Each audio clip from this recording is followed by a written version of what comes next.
यदि नाम, इज्जत और पैसा चाहते हो तो इसके लिए आपको नींद की कटौती करनी पड़ेगी। ज्यादा से ज्यादा जाग कर अपने आप को सफल बनाने की तमाम प्लानिंग करनी पड़ेगी। कोशिश करके उस प्लानिंग को साकार करने के लिए उसे धरातल में उतारना पड़ेगा और आपकी मेहनत चाहिए। आप यदि मेहनत करने को तैयार हैं तो आपकी सक्सेस को कोई नहीं रोक सकता। आज लोग सक्सेस क्यों नहीं है? आज पढ़े लिखे इंजीनियर टॉप डिग्री लिए घूम रहे हैं, महाराज जी कोई काम नहीं है। अरे भाई ये बताओ, तुम्हें काम करना ही क्यों है? नौकरी, महाराज जी नौकरी नहीं मिल रही, तुम्हें नौकरी क्यों करना है ये बताओ ना। तुम इतने पढ़े लिखे हो, लाखों रुपए पढ़ाई में तुमने लगाया, तुम बड़ी बुद्धि वाले हो, तुम्हारी बुद्धि सबसे तेज चलती है, तो नौकरी लेकर क्या करोगे? अरे नौकरी लेने वाले नहीं, अब तो नौकरी देने वाला बनना है। सबको नौकरियां दीजिए। सक्सेस कैसे मिलेगी आपको? उसके लिए आपको अपने दिमाग की भी एक्सरसाइज करनी पड़ेगी, ये लगाना पड़ेगा। बैठे बैठे देखो रोटियां तो नौकरी करने वालों को मिल ही जाती हैं। जंगल का शेर और सर्कस के शेर दोनों में जरा सा ही अंतर है। सर्कस के शेर को बिना मेहनत की रोटियां मिल जाती हैं क्योंकि समय पे मालिक आता है, टुकड़े देकर चला जाता है। ये सर्कस का शेर है। पर जंगल के शेर को अपनी भोजन की व्यवस्था के लिए दौड़ना पड़ता है, पसीना बहाना पड़ता है। यदि आप पसीना बहाने को तैयार हैं तो आप सक्सेस होके रहेंगे, नहीं तो फिर टुकड़ों से तो गुजारा हो ही रहा है सर्कस के शेर की तरह। फिर तो नौकरी कहीं ना कहीं मिल ही जाएगी, 10,000, 20,000, 25,000 की। क्यों? तो जंगल का शेर बनना पसंद करोगे कि सर्कस का? बोलो मेरे भाई, कौन सा? जंगल का। तो जंगल का शेर बनने के लिए क्या चाहिए? मेहनत चाहिए, पसीना चाहिए। कितना पसीना बहा सकते हो बताओ? आप में से गर्मी किस किस को लगती है? हाथ उठाओ, गर्मी किस किस को लगती है? उठाओ, गर्मी लगती है? ये बूढ़ी मैया है, अब तो हाथ ना उठाओ।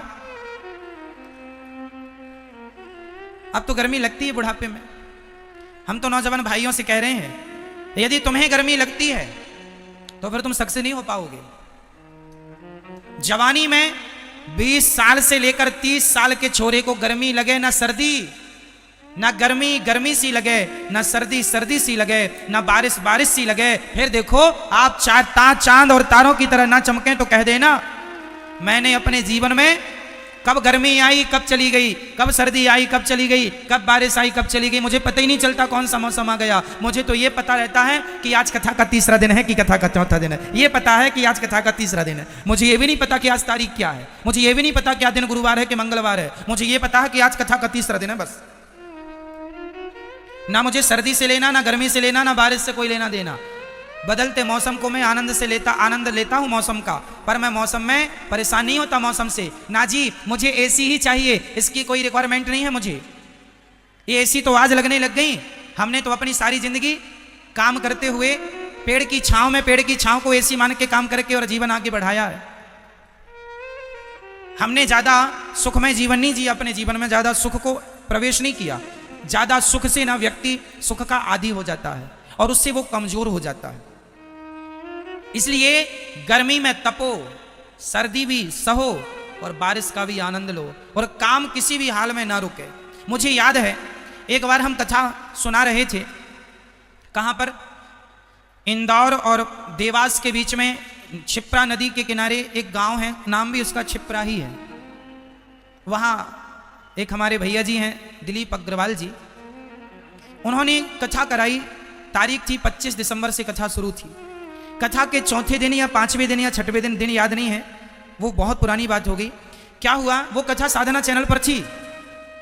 ये बात बहुत साल पुरानी है। कथा थी और पानी भयंकर बरस रहा था। जहां लोगों को बैठना था वहां 1-1 फीट पानी भर गया और कथा का समय हो गया, 3 बज गए, जो भी कथा का समय था कथा। तब आपको, मुझे याद है, छाता लगा के हमने कथा की थी और लोगों ने उस पानी 1-1 फीट पानी में श्रोतागण खड़े होकर कथा सुने थे। वो दिन मुझे याद है। पानी बरसे तो बरसे, हमारे काम को थोड़ी रोक सकता है पानी। कई लोग जरा सी रिमझिम हुई, महाराज पानी बरस रहा, कल आ जाएं, आज नहीं। अरे जानते हो 12 घंटे की कीमत क्या होती है? हमने कभी काम को कल पर नहीं टाला। हमने कभी काम को कल पर कि चलो जी आज पानी बरस रहा है, कैसे होगा? हमारे साथ के लोग डैमेज हो गए, डैमेज मतलब घबरा, पानी बरस रहा महाराज कैसे काम करें, अरे तुम ना करो चूल्हे में जाओ, हम करेंगे काम, हम करेंगे। कई लोगों को ना पूरी सुविधा मिले तो ही काम करते हैं, उनकी सुविधा में जरा सा ऊंच नीच हो जाए, अरे महाराज हमें तो पूरी व्यवस्था। हम तो लोगों के यहाँ जब कथा सुनाने जाते थे ऐसी ऐसी व्यवस्थाएं मिलती थी, कई बार तो हमें लोटा लेके शौच करने के लिए बाहर जाना पड़ता था, नहाने वहीं कथा होने वाली थी, वहीं नल लगा था, वहीं नहाना पड़ता, नहा के फिर जाओ, क्योंकि कोई अटैच व्यवस्था नहीं थी। गांव गांव में कथा सुनाने जाते थे, बिजली की व्यवस्था नहीं थी।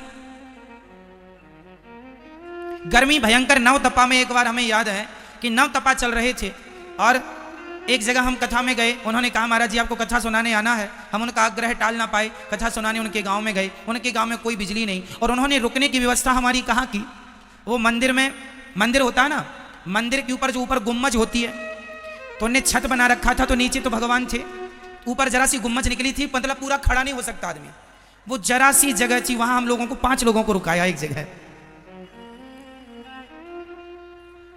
वहां मतलब हम पूरे खड़े भी नहीं हो पाते थे, खड़े होए तो वो गुम्मज लगे, वहां रुकने की व्यवस्था की यजमान जी ने, और उस हाल में भी हमने वहां रुककर कभी किसी से कोई शिकायत नहीं की। हम तो ये कह रहे हैं कि हमारे जीवन में भी उतार चढ़ाव के दिन बहुत आए हैं, हमने भी हर परिस्थितियों का सामना किया है। हम ये नहीं कि व्यवस्था ऐसी मिलेंगी तो ही काम करेंगे, ना जी, हम तो काम करेंगे, व्यवस्था मिले ना मिले, हम व्यवस्था के पीछे काम नहीं रोकते।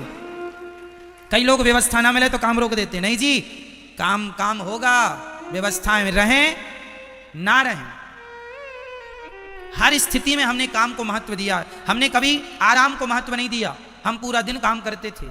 आपको याद होगा पहले हम कथा सुनाने जाते थे तो कथा हम सुनाने 12 बजे बैठ जाते थे, हमें याद है, आज भी वो श्रोता हैं, आज भी वो चीजें हैं, बहुत ज्यादा पुरानी बातें नहीं है ये।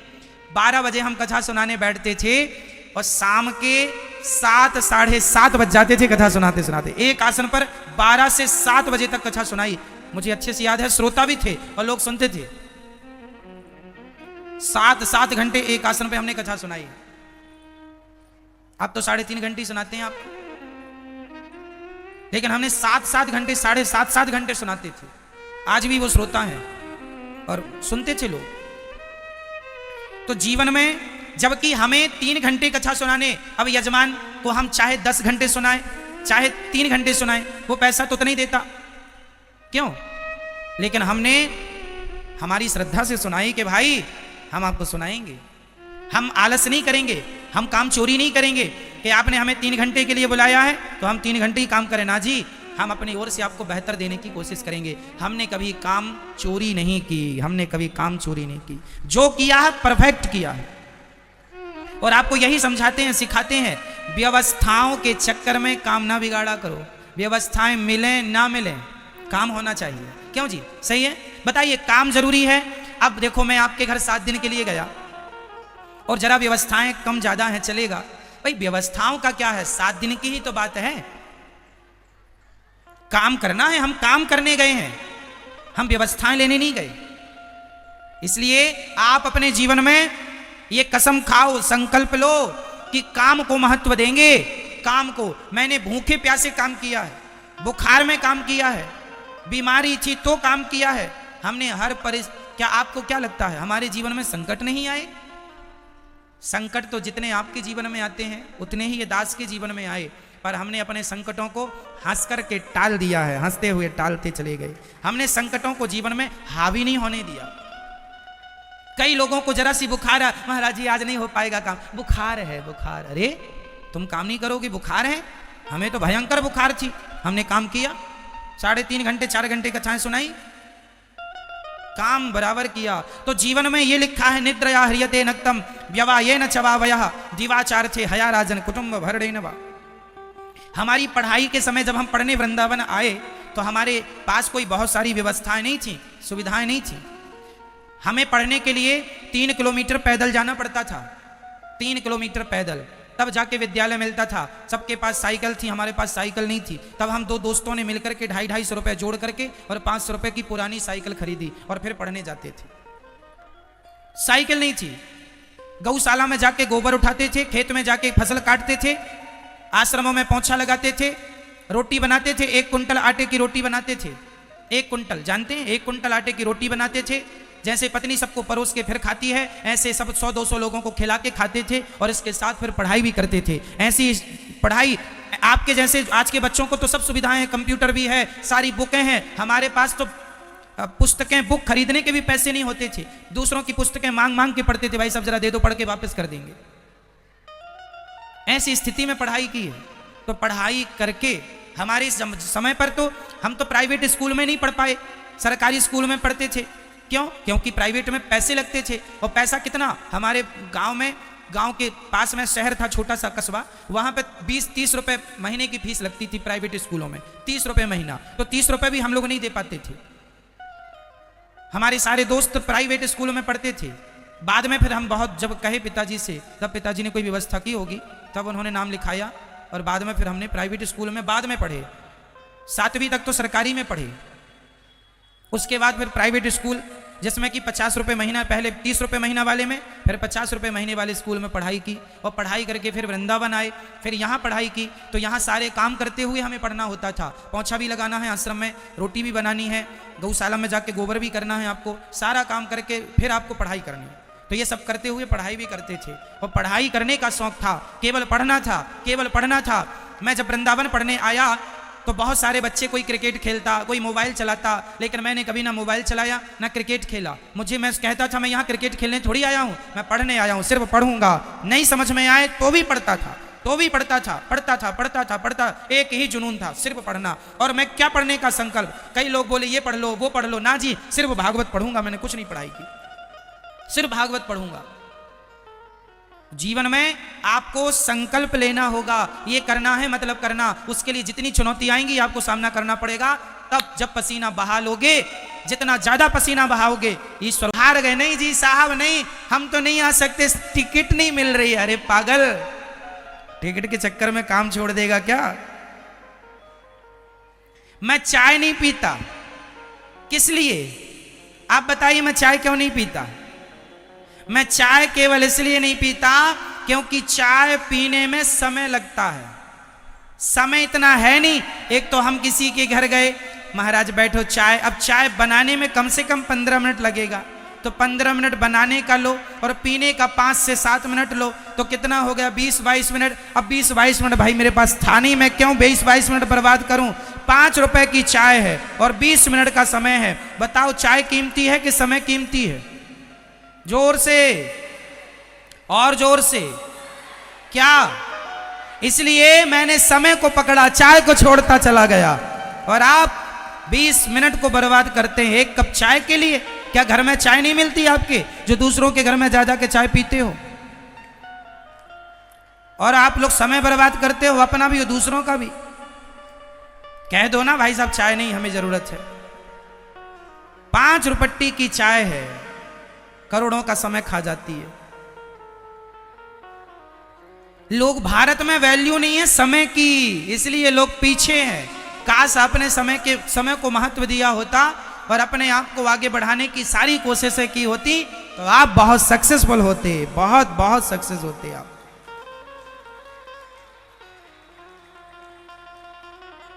इसलिए मेरा अपना सोचने का नजरिया अलग है, मेरा अपना देखने का नजरिया अलग है।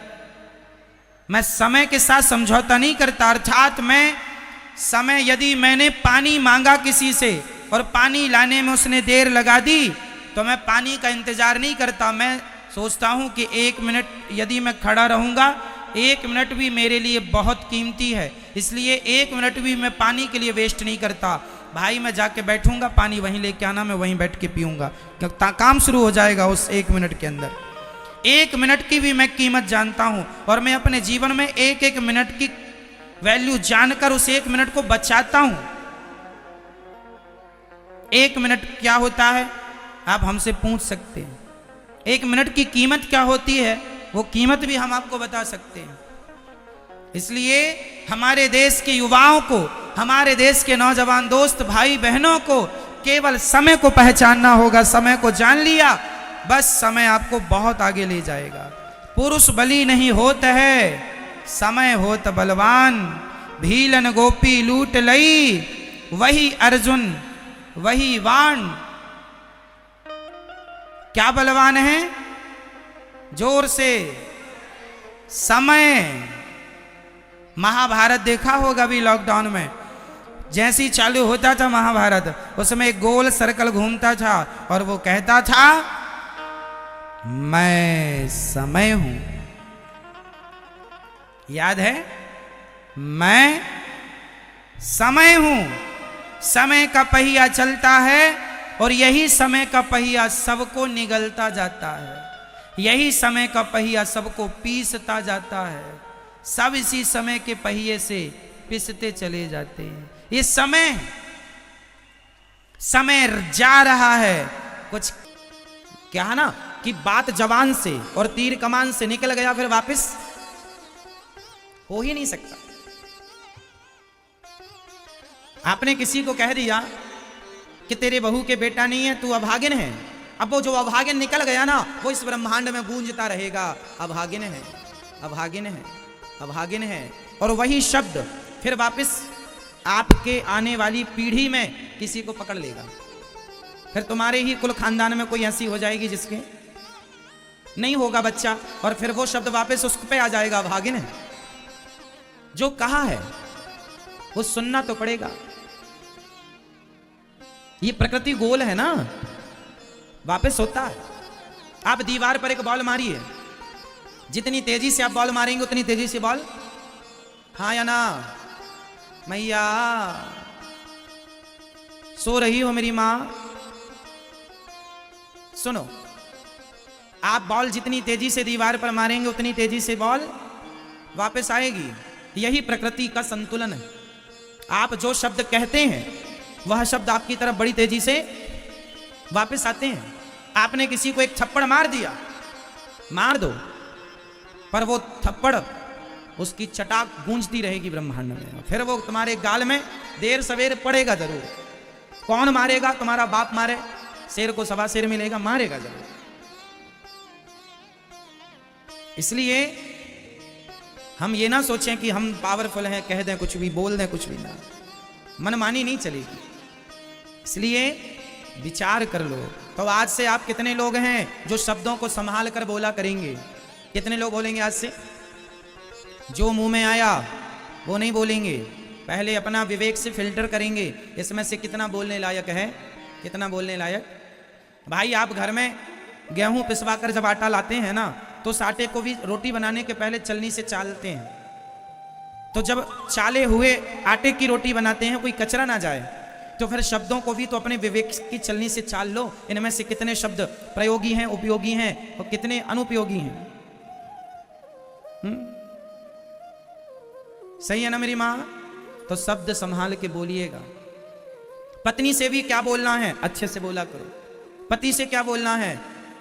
कई बार आप लोग ऐसा बोल देते हैं कि वो बातें सारी जिंदगी याद रह जाती। तुमने ऐसा कह दिया था, आपने ऐसा कहा था। पति पत्नी में ही ऐसी बातें हो जाती हैं। कई बार गुस्से में कुछ निकल आता है, जिससे गुस्सा तो ठंडा हो जाएगा 10 मिनट में, पर वो बात जो निकल गई सामने वाला पकड़ लेगा और सालों तक वो बात को पकड़े चलाएगा। तुमने ऐसा कहा था, जबकि वो बात गुस्से में कही गई थी, पर फिर भी चूंकि निकल तो गई है।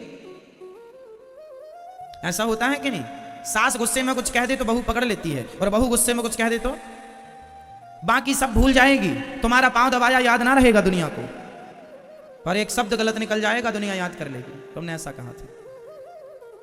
तुम किसी की आरती उतारो, वो याद ना रहेगा दुनिया को। तुम किसी के लिए अपना गर्दन काट दो, वो याद ना रहेगा दुनिया को।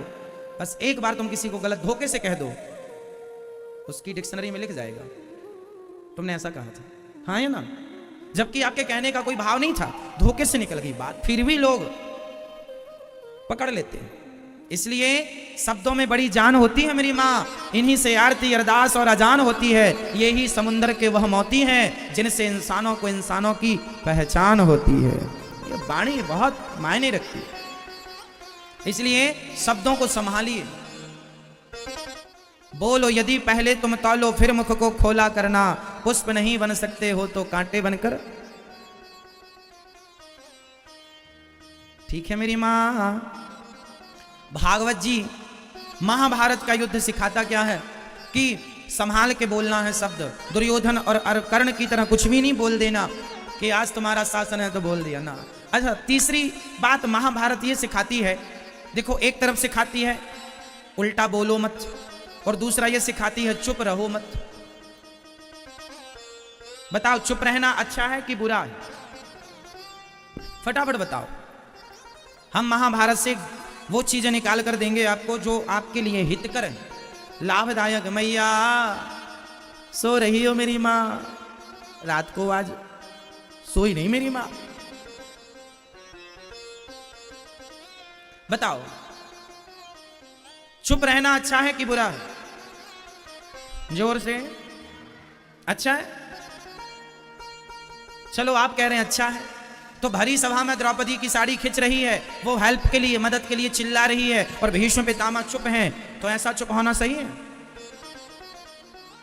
जहां बोलने का काम है वहां चुप मत रहना है, और जहां चुप रहने का काम है वहां बोलना मत। अब ये आपको डिसाइड करना पड़ेगा कि कहां चुप रहना है और कहां। ये ज्ञान आपका है, ये कोई स्कूल में नहीं पढ़ाया जाएगा कि कहां बोलना और कहां।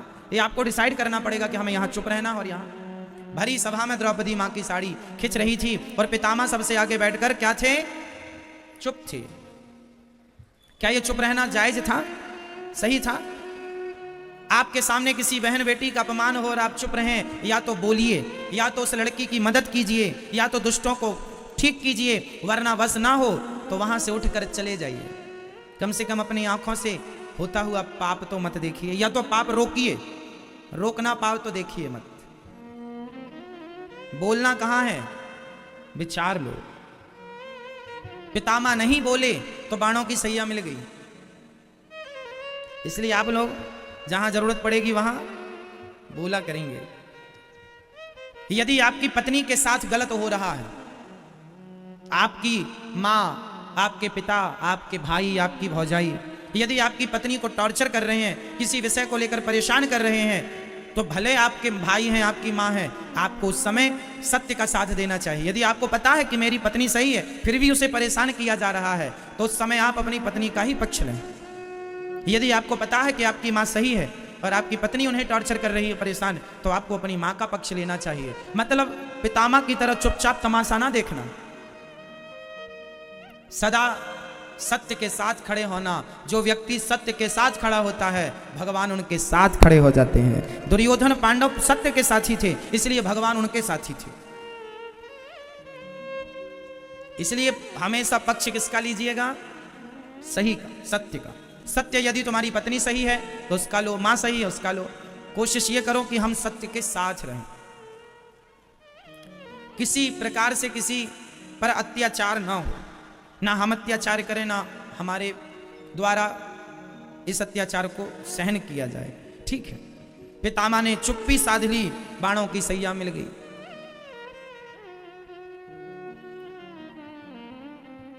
संभल जाइएगा। अब आगे चलते हैं।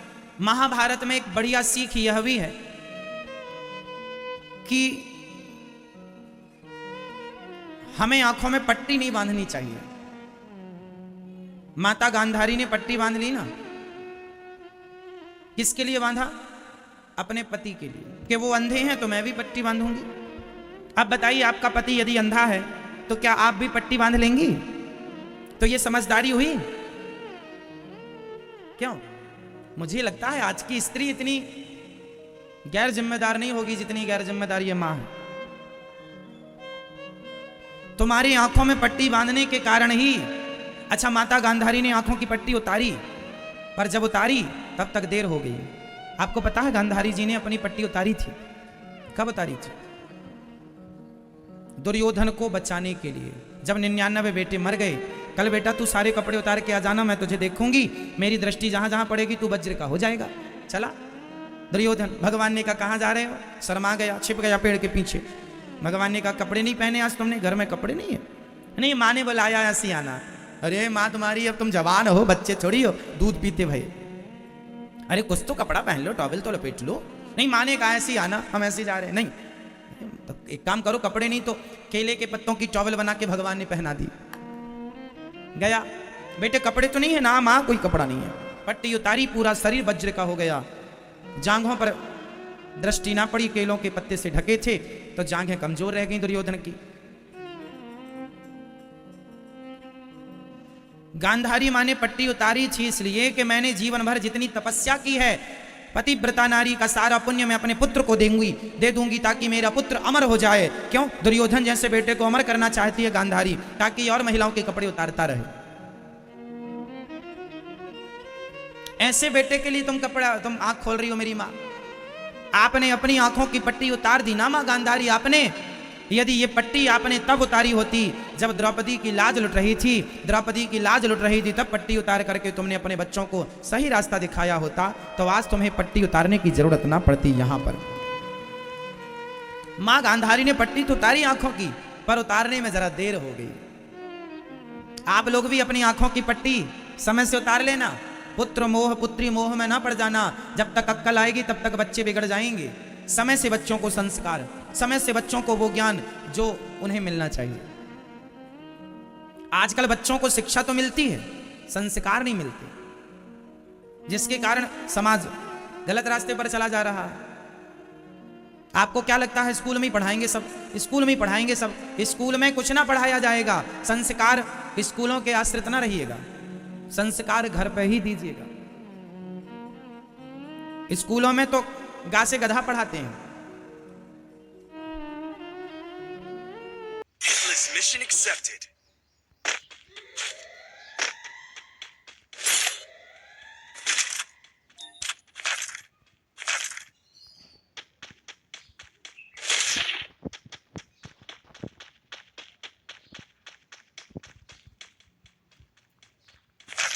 No target in range. चलो Capturing the revival point. Follow me.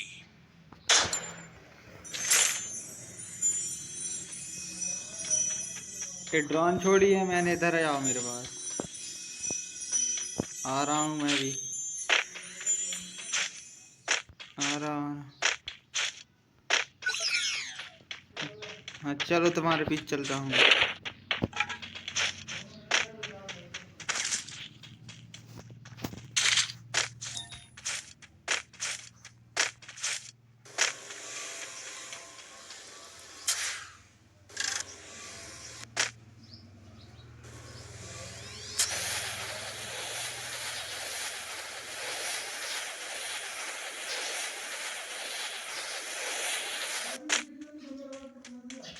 आ रहा हूँ, चलो चलो।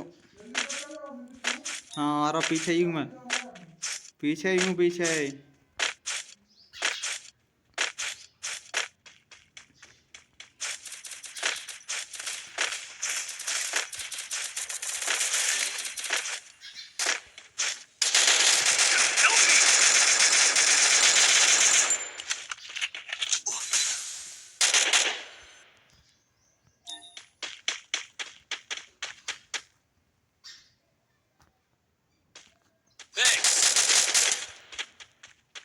कौन बचाना पता ही नहीं चलता है। हाँ पता ही नहीं चल।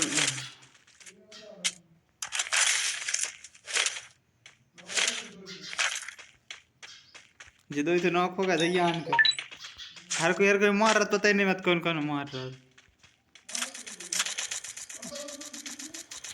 निशान आ रहा होता है। एक नंबर के साथ हुई है मैं दोनों। हाँ जाओ जाओ चल। हाँ तो पीछे ही है, चल गुलगल में। हाँ ये दिख रही गुलगल में, चल लूँ। हाँ चल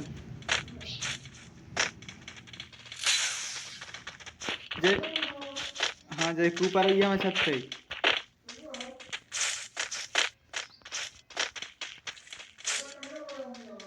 हाँ चलो ही रुक जा। हाँ चल आगा भैया, मैं सुन दे रहा हूँ। तू भी हवा में, मैं भी हवा में। आगा हाँ हाँ चल दिल में चल भैया दू। हाँ हाँ हाँ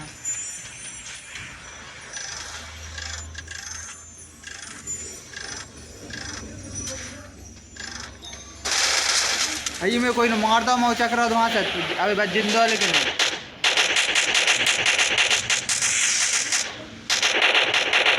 बैरिकेड भर रही है कितने तू कौन मार रही है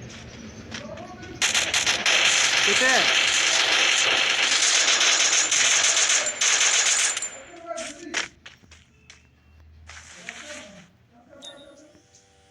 Thanks. हमार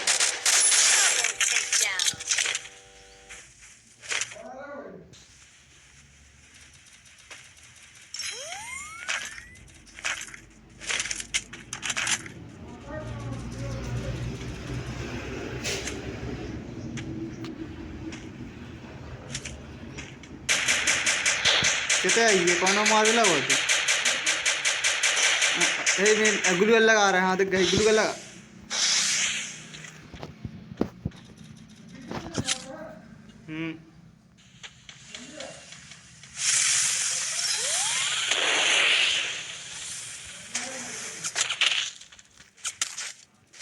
ये देखो तू मार रहा है आप हाँ देख गई देख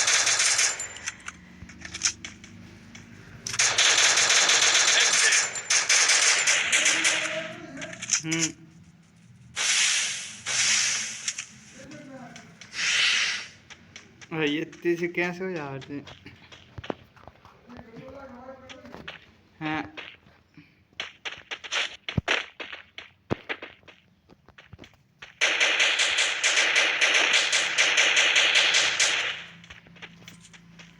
Head there.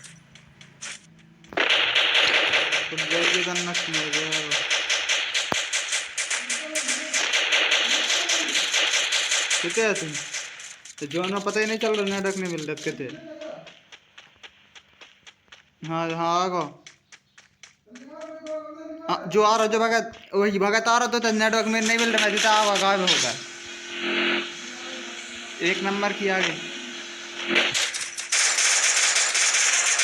भाई एक नॉक कर दो मैं नेटवर्क नहीं मिल रहा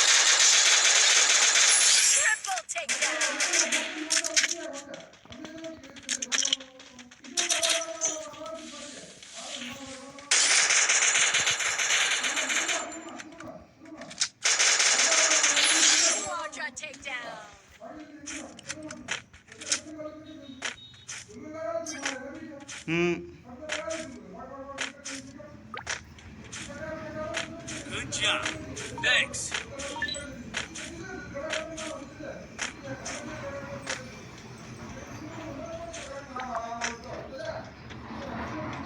Help me. जय मैं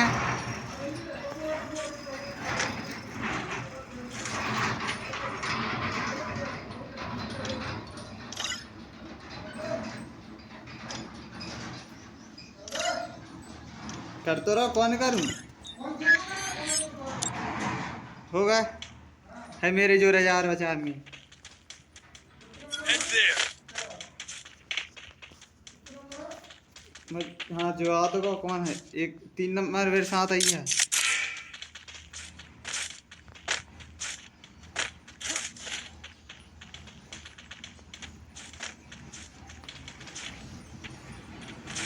हाँ तो मांगे गूंदे आ रहा तुम्हारे पास में हाँ 1 नंबर और 3 नंबर मेरे साथ आई है तू साथ आई हो हाँ कितना मैंने 4 मारता है अरे 2 नंबर तो जॉन में क्या कर रहा है तू भाई आजा तू हाँ तुझे घर तन तो आया था ये भाग रहा हूँ मैं हाँ 1 नंबर जी चला रहा है आगे चल भाग गया हाँ यार 2 नंबर साथ चल में चल भाग भाई तेरे पीछे चल चल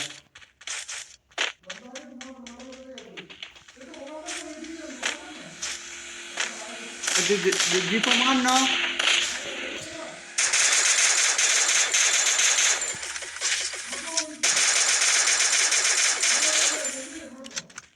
चल जीप के जोर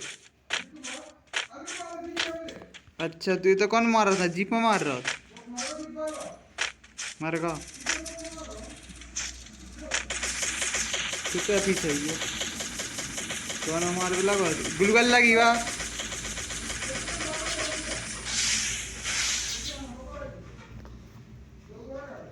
अपने दोस्त भी जो जोन में भागा था आ रहा जो गुलगुल लगाई ये पीछे से मारो को मैंने में।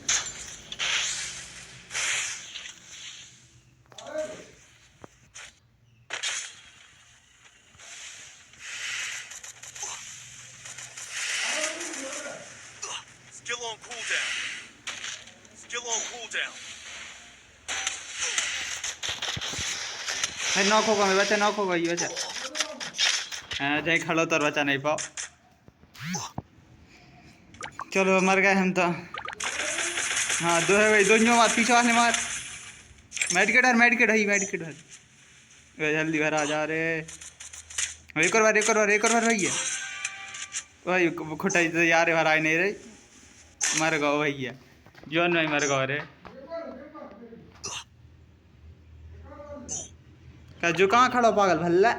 मेडिकेट तो भल्ला खड़े खड़े भागला बचा हमें तीम। हाँ जो यहीं तो खड़ो जान बचाओ नहीं तो क्या बचा वो बचा, बचा भैया है बचा कहाँ नहीं तो बचाओ ही नहीं जान। Help me!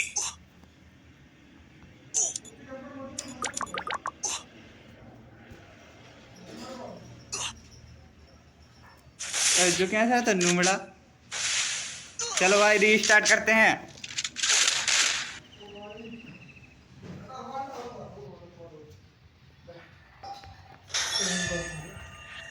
नूमड़ा बचाओ नहीं तो बता।